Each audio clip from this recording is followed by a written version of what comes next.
welcome to EconoChat Let's Talk Business with Mr. Daniel Steinman. I'm your hostess, Elsa Vitimiani, and a warm welcome to Mr. Daniel Steinman himself. We are talking about our new government, our new administration. First 100 days in office, a lot of changes has happened. We've seen, we have heard. And so we're talking about Ministry of Health. We're also talking about Ministry of Education, but also infrastructure in Namibia. A lot has been happening within these 100 days. But also, Mr. Daniel Steinman, with you sitting with the papers and the numbers, can you tell us? Good afternoon, Elsa. Good afternoon. And good afternoon to all the listeners. Today I want to invite our listeners to send us their opinion, because the topic is very wide. You know as well as I do that if you look at health, you can analyze the budget as much as you want to. Yeah. You can say that health is the second biggest allocation after education, and you can say health gets this and that, and these are all figures. When you sit there and you are critically ill and you sit in a queue at a clinic somewhere in the Bundu, those figures are meaningless. Of course. The only thing that is important to you is whether you can get the type of health care that is needed to either save your life or to make you better. You see, that's the reality of the thing. And the reason why I've chosen those three, and incidentally, if you look at them, you will also see that they are basically the building blocks of the broader economy. Yeah. If you don't have a healthy population, or at least a population when there is sickness, that there is also treatment, then your economy goes nowhere. If you don't educate your young people, you lose out in the next generation. And same with infrastructure. If you don't build what is needed to drive the economy, eventually it comes to a standstill. You see, so those are very basic economic movers. And in this last week, I went to Katatura State Hospital.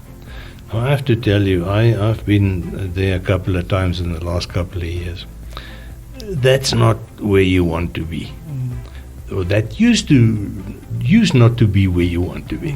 I remember in COVID, there was sort of this popular notion: just don't go to hospital if you think you've got COVID. Yeah. Because if you go to Katatura State Hospital, you don't come back. You only go there to die. No, so the public perception was very, very negative. But if you went there, it was dirty, and the staff was lounging around. And this is what I saw personally. This is not hearsay. The whole yard, the grass was never mowed, or it wasn't clean. The yard wasn't clean. The building was filthy. Yeah. If you walked into Katatura State Hospital, you smelled disease and death. Yes. Now, I went there last week. What a surprise. You can definitely see there's a new broom sweeping very clean there. The admission part has been upgraded, and it's been divided into functions. You don't go sit in that long queue anymore. You are allocated to a certain room according to your symptoms. And this is the same thing that they use in the private hospitals, where they first sort of determine who is to take care of you before they try and save your life. They need to allocate the right professional to make sure that the treatment is effective. That same principle is now applied at Katatura State Hospital. Okay. And I haven't been to Windhoek Hospital in the last month, but I would assume that the same principles will be applied. Will apply, yeah. Those long queues, people sitting on the ground, people sleeping on mattresses outside because it is too hot inside. You don't see that at Katatura State anymore. You see a nice, good, functional hospital the way it was at Independence. When it was actually a very good hospital. And then I was thinking to myself, if the second biggest budget item has attracted this much attention. I would love to get feedback from people living in communities all over Namibia on how the schools in the area is doing. Because the perception again is that the private schools work and those government schools that are supported by companies, they work, but not the average government school.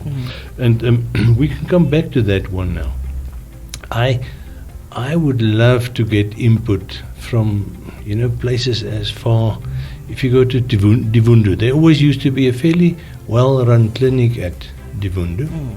To your listeners, they must tell us. Drop us a WhatsApp or send us a SMS or something. What are conditions like in the clinic at Divundu? Or Tses? Or anywhere in the country, yeah. All these places that are quickly forgotten because when they're off the radar.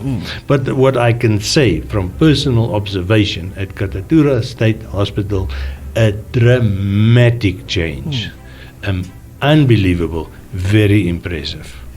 On that positive note, let's quickly go for a short break.